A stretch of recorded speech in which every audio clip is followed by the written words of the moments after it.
So I just started recording and I want to make sure everyone knows this. So sorry I hadn't hit that yet. But so you just started a YouTube channel, made your first video. I saw it, caught some tarpon on there too. So Yeah, I did.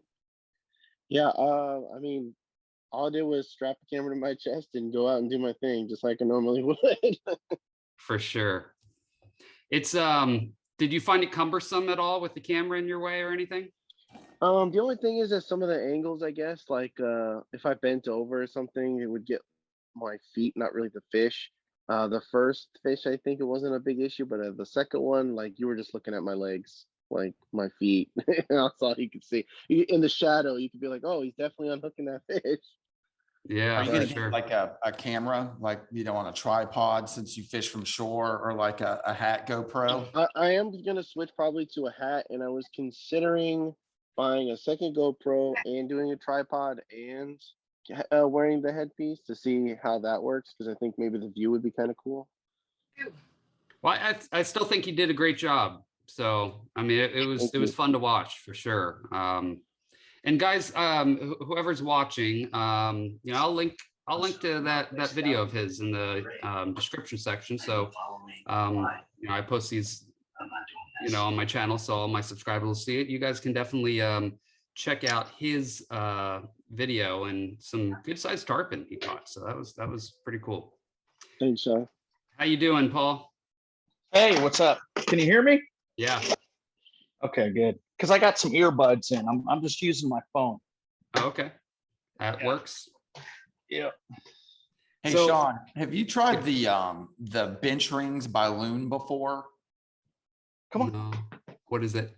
So they're like thin pieces of wire. They have I forget what you call them, but it's like you can screw them together and you can use them for whatever. I was thinking of like on my table getting pegboard, and then getting the pegboard hooks, and then using these bench rings, because you can put it through like numerous packets, say for whatever it is, hooks or something, like say you want to have like your salt hooks or whatever, streamer hooks, and then you could just put that through there, wrap it and hang it, and so you could just hold it up and you could like flip through whatever material hooks you use. Okay, But, what is it called again? Loon what? Bench rings. I saw it on I forget his name, but I think he tied for Kelly Gallup at the Slide In. He's like Ozark angler or something like that, big streamer guy, Brian Wise maybe. But Okay, yeah, I see that. Okay. Yeah. I mean, that's pretty neat. Looks like some people are using the small ones for like almost like zip ties for their gear while fishing too. That's from what I'm seeing. So yeah, no, I haven't seen those before. That must be a new thing, or I just hadn't looked into it. It looks cool. I mean, clasp. Is that where you like screw them in and like a clasp that holds it together? Is that the word I'm looking for? It looks like that. Yeah, just kind of like almost like my daughter has like a little necklace that has exactly the same thing. Yeah. Because I was wondering if there's anything like better about those than buying, if I went to, I don't know, Joann's and they had something similar. Yeah. So I used to do pegboard. So in my tying room, I have a video where I set it up, I think once. But I used to do pegboard, set up an entire wall with all my materials and stuff. And it was really cool because, it was really easy to grab the stuff. I mean, you knew right where it was. It was like shopping at a fly shop, where they have it all lined up like that too. That was really easy. But I found, I move a lot. I probably moved like 10 times since I started the channel, just because I don't know what it is, but every new apartment or place that we rent, then I got to go and fill up the holes and all that. And they usually get mad. And I just keep it in boxes now personally. But I mean, you got a house, you're staying there. If you're staying there, yeah, set up a pegboard. And that sounds like a cool idea for sure.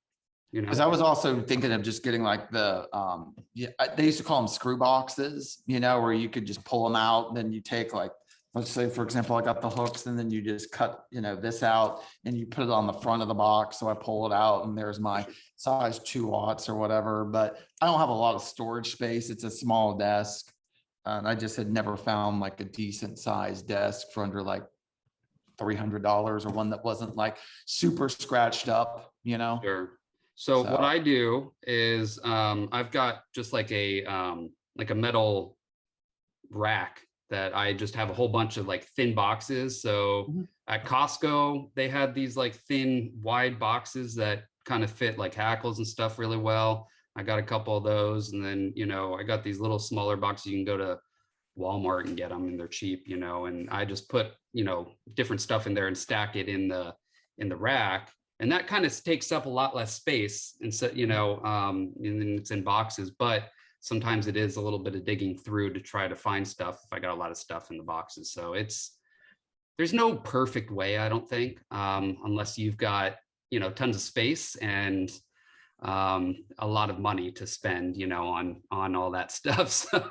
But even like I've noticed some of the other guys, they'll just have like like some shelf, and it's the same kind of concept. I mean, you've got like a drawer you pull out. Sometimes it's like me, you have a gallon Ziploc bag, and it's all your deer hair, your Yep. bucktail deer hair.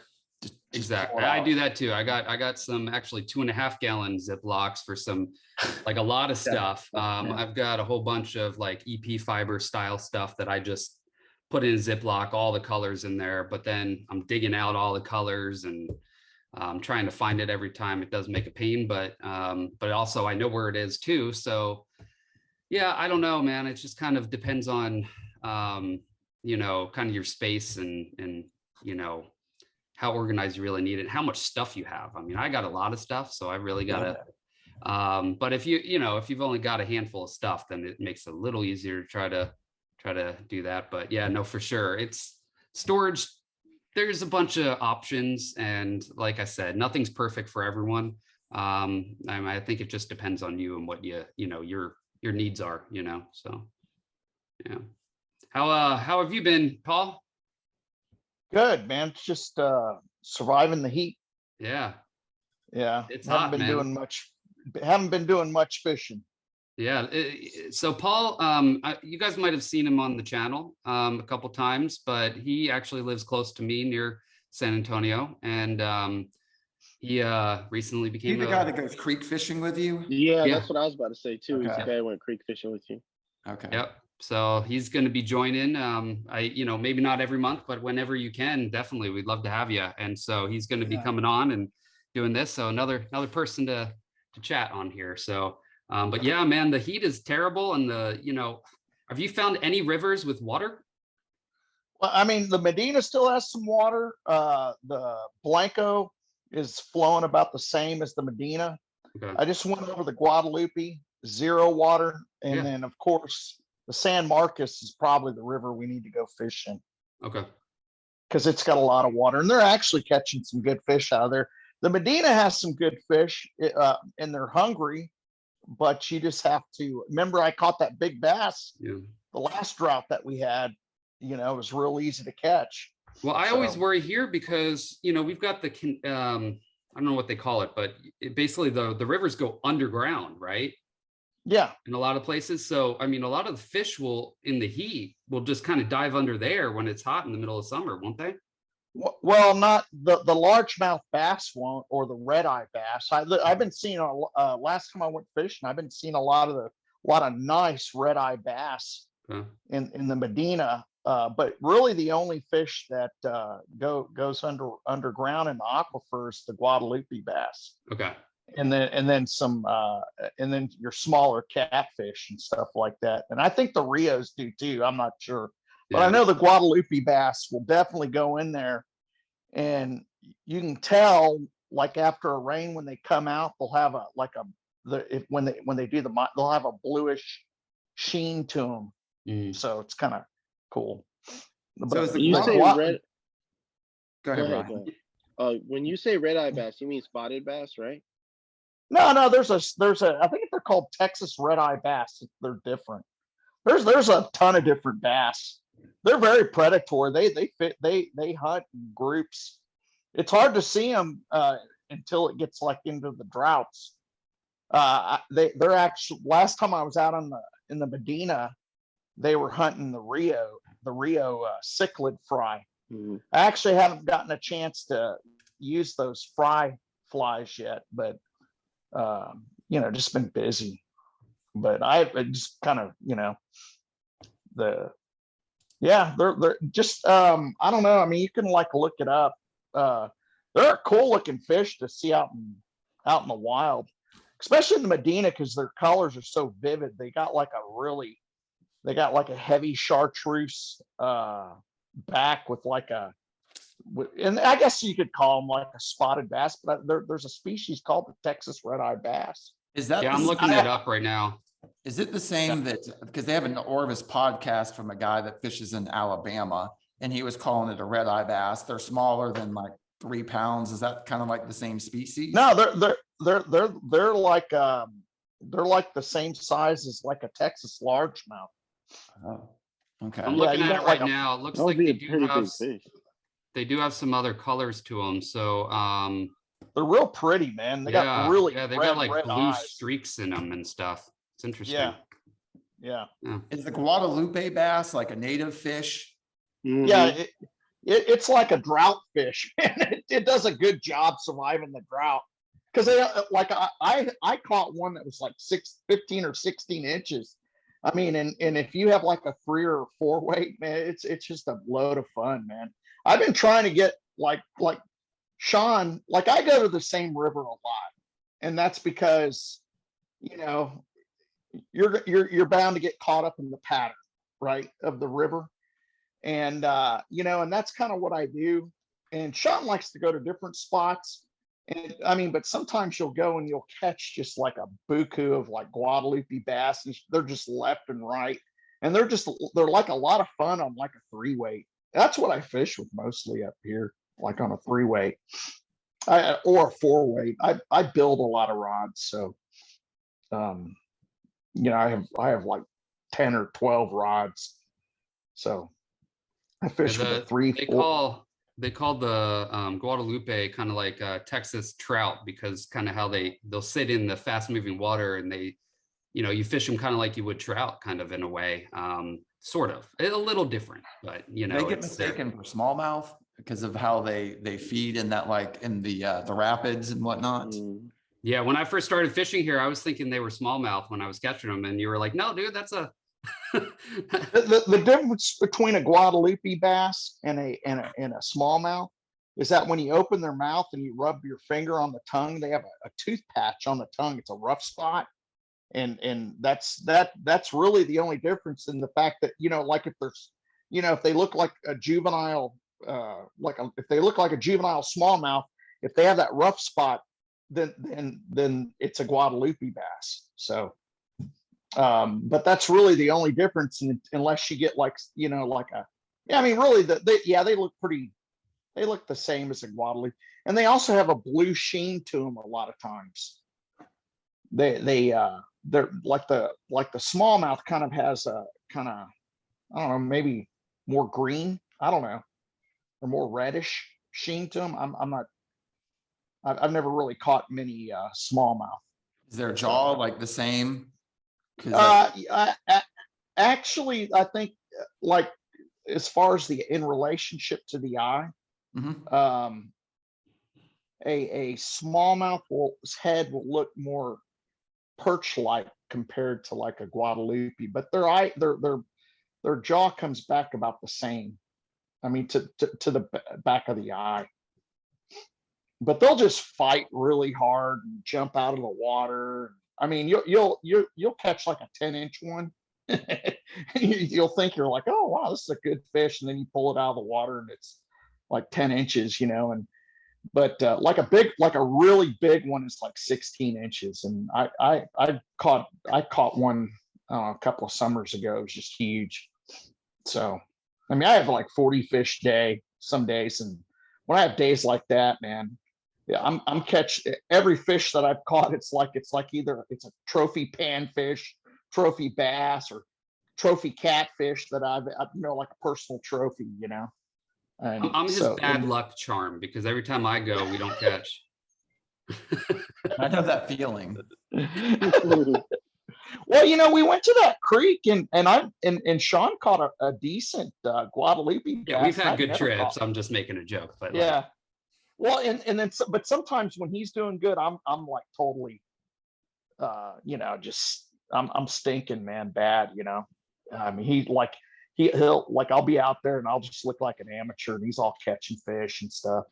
Like he'll catch like all these catfish but do you remember that? Did y'all see the video of? I guess it was like one of our first trips. He's like nymphing for catfish, and he no, I was nymphing for anything. It's just like, yeah, but he caught like a decent catfish.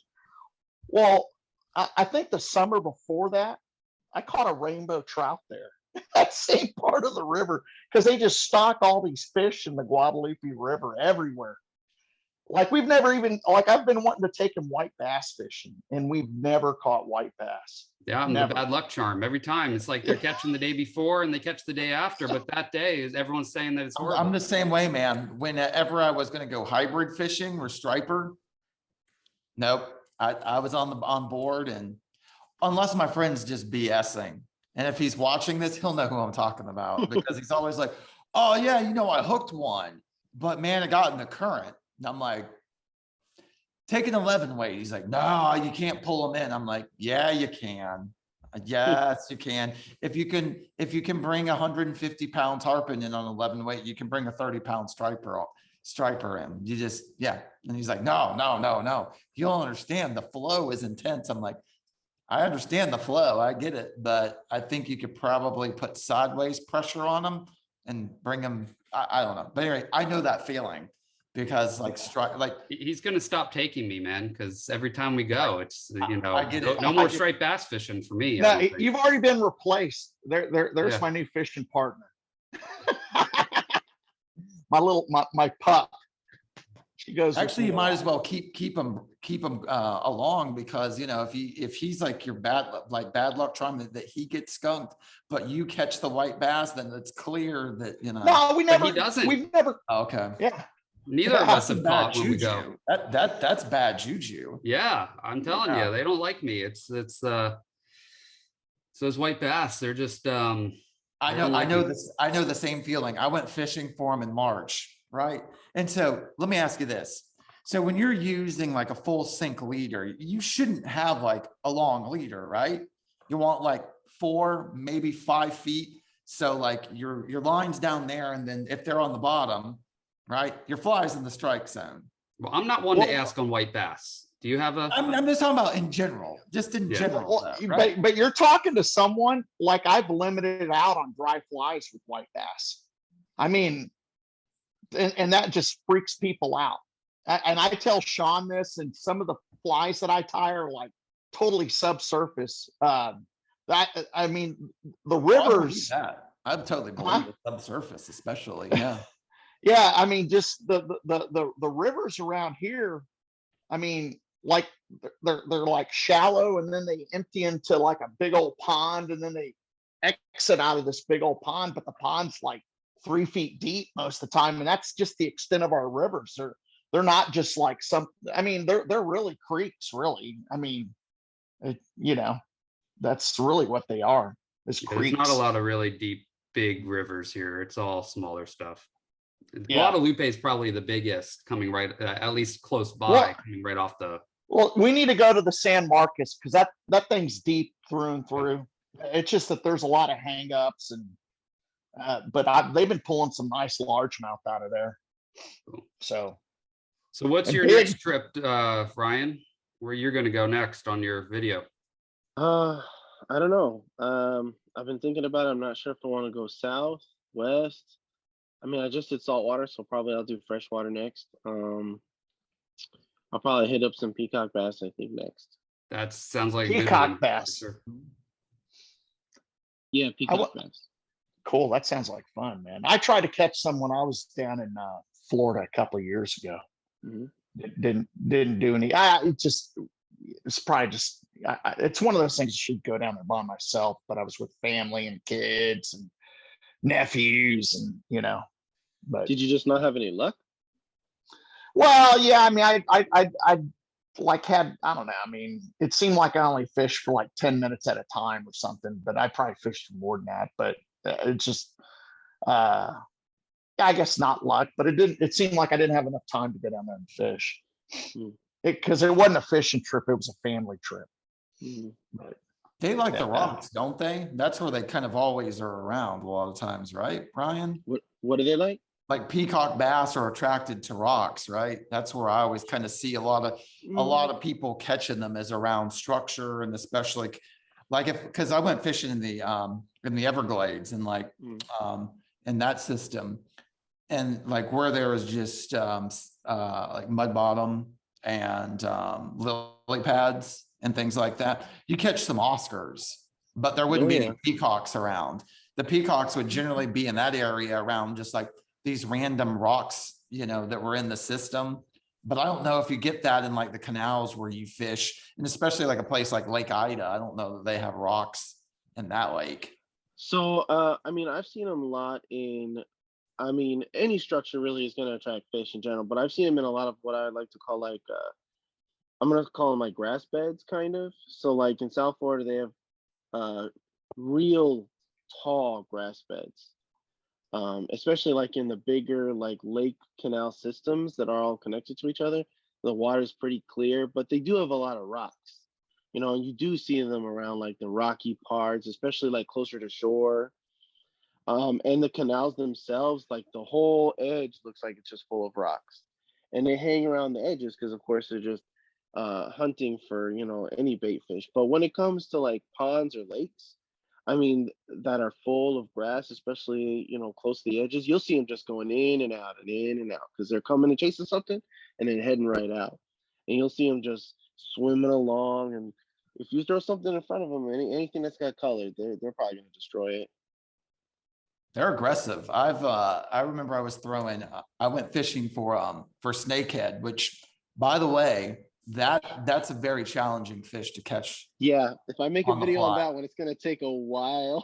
Yeah, because I know there's this guy, Fred, up in like the Chesapeake that catches them blind casting, but he's up in like a bunch of lily pads and blind casting. But like this was sight fishing, and you know, they have this reputation for being hyper aggressive, but like yes and no. But you had to, because I was throwing like I was thinking like I wanted a heavier line. I had a 9-weight and I had like a tarpon leader, and I kind of wanted something that, you know, I felt like if they got in the grass that I wouldn't be that much of an issue. But you know, you got to be pretty close to them, and you can't hit the water hard either. Yeah, so I mean, I've caught definitely a handful of snakehead on fly. I think most of the snakehead I've caught on fly are streamers, and usually bright colored streamers. Actually, I've always wanted to catch one on top water because like that's their reputation. That's what I was doing. Yeah, I was throwing like a gurgler and a mouse and things like that. Yeah. So I know people that they'll do it at night. They'll go at nighttime. They'll use a light. You know, they'll look for them sticking out in the shallows, and then they'll turn the light off and throw it right where they just saw it, and they have luck. But I like during the daytime, I've been out there and I'll see like a corner that's full of grass, just disgusting stuff, you know, and right along that edge is where I'll just throw, and they're right there, so they'll just hit it, and they do. They'll hit it just like that. But I've also been in a situation where I'm walking along the edge, as looking down and going as slow as I can, and I'll see it just stick his head out. I'm like, all right, I'm just gonna put it right. Oh, that's it. It's too late. They're gone. And I mean, they'll be gone in a second. Not like you get to see them leave. There's just nothing but water. That's it. I've never seen a fish move so quick, actually, as a snakehead. Yeah, I don't think I would want to fish in Florida at night. No, that's not my thing. That's not my thing. Not in the Everglades, but like, Nowhere. I mean, no, everywhere, like, on the beach is fine. You know? Sure. Well, Yeah. maybe you got sharks. I mean, I don't know, man. There's so much Don't that wade would in the kill water you in the night. in- Yeah, Like, well, don't do if you're not that. standing in the water, yeah, as long Yeah. as you're not standing in the water Yeah. on the beach. Hey, do y'all have to deal with red tide in Oh Florida? yeah, of Yeah. course. We're like the red tide capital. Yeah. So It's pretty. so It how, glows. how do you deal with it? I mean, as far as Don't red fish. tide. Yeah, that's Huh? it. Don't fish. Don't If it's fish on the West Coast, that's it. You're going to the East Coast. That's bottom line. or freshwater. Oh, okay. Yeah. Or freshwater Yeah, fish. Yeah. oh, okay. Why So, do you there's just no fish, or is it just really unhealthy to get on your Oh skin, no, or it, what? it just kills the fish. All Yeah. of it. And That's it's just like this bacteria that's Yeah. released. I learned this in Yeah. adult ed when I was doing like a class because I failed in high school. And I was reading the marine biology book, and they were caused by something called dinoflagellates or something of that nature. Mhm. And it's like these blooms. But I just, Yep. they kill fish, and I don't know, it's just extra bacteria in the water. And it's Mhm. like, if you're like in an area, I don't know, like more heavily urbanized than I am, with like condos and hospitals around, it's just one other thing that's been dumped in that water over generations, you know? Yeah, high It's like, nutrition yeah, I'm areas. good. Yeah. I'm good. We got it out in California, and it would be once a year or so, maybe once every other, I don't know exactly, but we would get it. And then anytime the waves would crash, it would like light up. So if it was at night, it's that bioluminescent, whatever kind Oh, of, that's weird. That's red Yeah. tide. Are you sure? yeah, that's what they would call it. But it would like Yeah, light 'cause up. It would be no, like, because red tide doesn't light up. Red tide is like it's basically what it describes. It's just a red mass. It yeah. stinks. It smells. It Mhm. burns your eyes and your Yeah. nose and your throat. Yeah, Especially you depending on how can much you there can is. breathe it in, right? Yeah. Yeah. Mhm. Mhm. Yeah, and get like lung infection, right? You can depending on the amount. Yeah. Yeah. I So know. so it They'll have like signs that'll warn you against swimming, but all like the local rednecks, they'll be like, we're fine. We swam well, out there that's all what I along." tell Sean about the coast, and I mean, I like sometimes I'll like just put like Vaseline on my legs, like to kind of, God. Oh you God. know, yeah. I mean, I mean, but see, but we get the red tide like up near Houston, and then it goes down, then we're down the coast where we fish, like halfway between like Mexico and Houston. They get a lot bad up in Houston, and it does make its way, but apparently just not to high enough concentrations.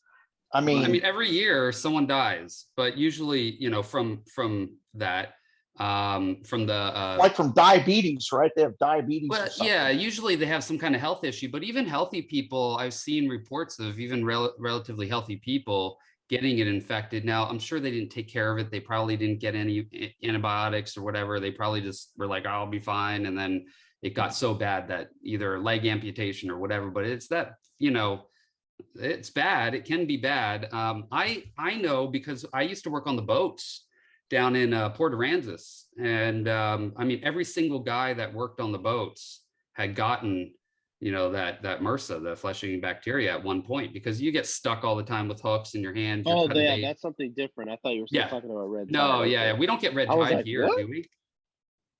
Well, we get something in the. Yeah, I mean, it's a If flesh-eating yeah, bacteria. if you're talking about the freshwater, yeah, you're talking about the flesh-eating bacteria. Yeah. Oh, Well, it's it's saltwater here freshwater. too. It's in saltwater. Really? That's Yeah. weird because we don't get it here in saltwater. No, yeah, we do. So- And I think it's probably too salty out where you're at then. But I mean, I think it's pretty Maybe. salty here. I don't or know. or temperature, because it's Yeah, cold. that's The what I was water's thinking about too. because the water seems to be colder, even like it's hot. It's like bathroom water, like on the coast here, like Yeah. on the beach. It's Mhm. warm, and Like that I think, now. huh? It's like that now. It's like Yeah. 80 something degrees in there. I mean, I think Yeah, it we feels hit like gross. 90 degrees plus sometimes temperature wise in the summer. Yeah, That's 'cause in the I won't bays even though, walk right? the flats right Yeah. now. Yeah, in the bays. You won't. No, not right Well- now. It's too hot. No, forget it. Yeah. Yeah. Yeah. As soon as autumn hits, that's fine. The flats are a real hit or miss. I've seen like, I know some, See, the flats are doing good right now.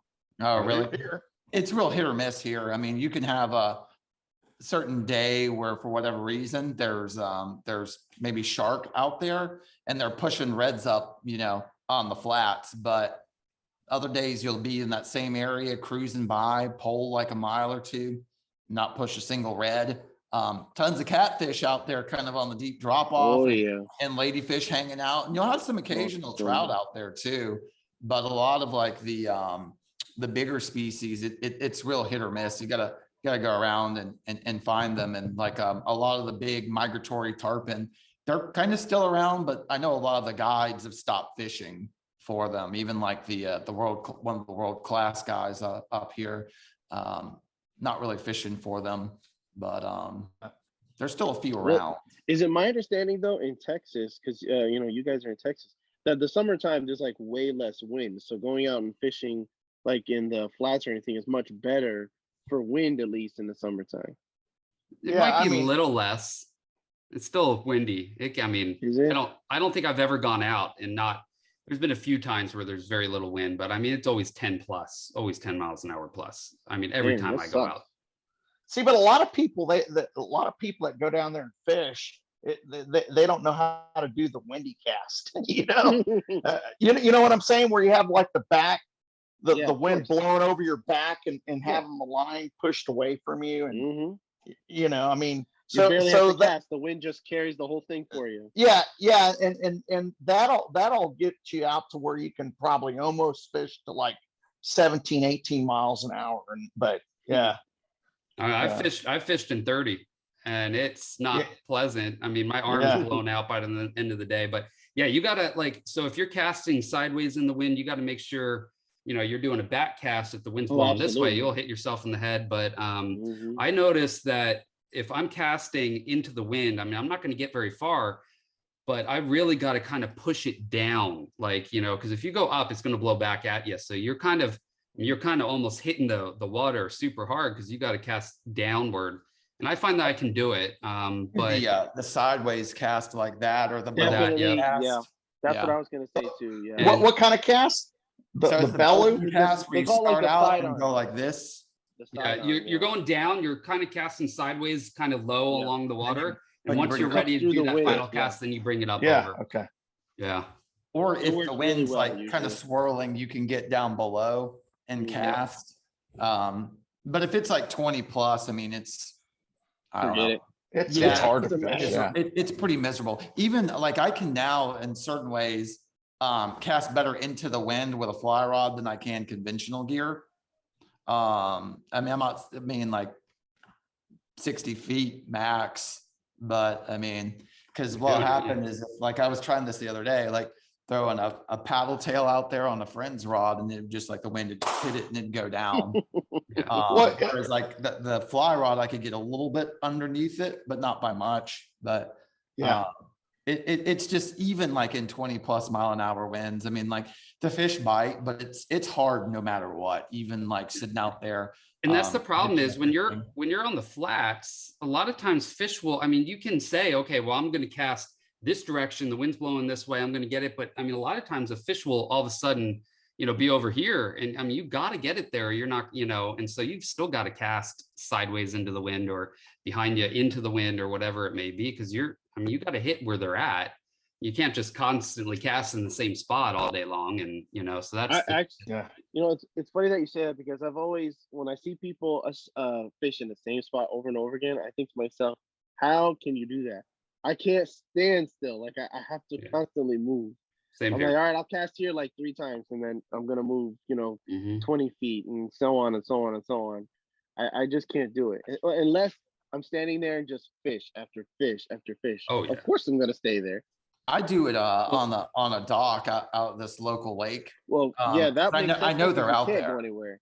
Yeah, I know, you know, there's like 3 like areas on the dock I fish, but sometimes there's other people there. So it's just like, this is kind of the only place I have That's to it. cast. Yeah, there's nowhere And else. so to go. I vary the retrieve, Yeah. you know, and sometimes I rip it. Sometimes it's just I fish, you know, like a bait fish, almost kind of like a crayfish, like Mhm. hit it down, pull it up like that. And then, you know, once I hit it in the weed, I'd strip it really hard. So it Mhm. seems like that it'll burst through that and it's trying to get away from the bass. And I've triggered strikes like that, you know? Oh yeah. Yeah. For the flats but I know what here- you mean. I don't like sitting at one spot. But the other thing too is like when I used to kayak fish a lot, it was, you know, you couldn't really move around so much. So you kind of picked an area and you fished it and you learned it a lot, you know, Mhm. and then you kind of try and get the pattern down. And For sure. and sometimes that works. But I guess my point is that like sometimes like, being, especially for like you or in a kayak, you're just fishing an area, you can only walk so far, you know what I mean? Right, of And course. so you gotta I think like with a boat, you can pick up and go a lot of places, but Oh, yeah. sometimes you kind of miss, like really when you fish an area, like cover a certain amount of water slowly, you really learn it. Yeah. Yeah, I always wish that I had like some kind of boat or something with like trolling motor so I could hit we've got mangrove lines where all the, redfish are always in. And if I could just, a cast, move up a bit, a cast, and just continue along there, hitting the holes along the mangroves, I'd be catching probably every single day. A kayak, just get I used to use a pedal drive. I can't hold it in my apartment though. That's the problem. I don't have room. Yeah. Yeah. Oh, and I've got two saltwater kayaks. Yeah, you do. But see, I mean, my buddy down there too. So you got it. My buddy Johnny that I fish with down there in Corpus has one. But then it's always trying to schedule with other people of when I can go. And I've gone out with you. Borrow it. Just I come know. on. I don't know how to get it down there though. I don't have a tow hitch, so. Well, Do you have a Subaru? a roof rack. No tow hitch. Yeah. Yeah, I got the roof rack. Yeah.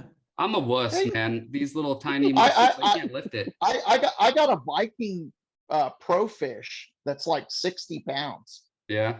I mean, it's not heavy at all, man. Or Cool. I don't think it's the Pro Fish, but it's really light, man.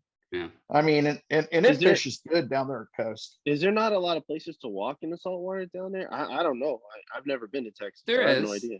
There's some deeper spots, but I mean, you guys see where I go with the flats. I mean, you can walk all around there. And then sometimes it's really good, sometimes it's not. But when it's good, it's on fire. And when it's not, you don't catch a single thing. If they're in there, you're going to catch. If they're not, you're not. And then there's other places like canals and stuff, and it depends on the tide. If it's high tide, you're not going to be able to wade out very far. You're only going to get a little bit. But then otherwise, you can cross all the way across the canal if it's low enough, if the tide's low. So just depends. But there's a lot of places to wade. You go out, Paul, to the beach a lot, I know. And I love fly fishing in the surf, Yeah. man. I even have a switch rod. Those waves were killing me every time. I couldn't seem to get a good cast off. But Yeah, I think it's a lot of fun fishing in the surf. I'm with you. I love it. It is, right? Because you never know what yeah. you're gonna. One time I went out and the most fun I ever had was there's these like bait lines like right off the beach, like 2 of them. And I was like, oh my God, there's some fish that are like gathering these things up. And it was bluefish. I mean, they get like 5 pounds, but if you've ever caught one of those on a fly, they are so much fun. And I think they're only have you ever caught a bluefish? I've actually never caught a bluefish on fly, but I heard they got some serious teeth that they break fly line real easy. Yeah. Yeah. Well, they get hooked. They get cut. No, they get hooked kind of, you use big. I mean, I don't know. I never had a problem with them. If you get into a big school of them, like I've seen them like just on reefs where there's like hundreds of them. Hey guys, so conventional gear, they'll bite your line. Sorry to interrupt. We've got less than a minute left, so I don't want anyone getting cut off here. But oh really? We have to switch to Discord. I think that's I got to figure this out. At one point next week when we figure out Instagram, we'll talk about Discord too. Well, yeah. So my children are going back to school soon, so we'll have time. We can chat, and we can probably try to do these a little more often or something or whatever. So when they're at school, so. I'm waiting for that Friday night tie-in session. We're gonna do that. We're gonna talk about it. Instagram. Yeah. Might not be Friday night though. Saturday night. I just mean we talk about it. All right, guys. Well, it was really fun chatting with you all, and thanks for joining, Paul. Please come back next time. All right. All Marley right. says goodbye.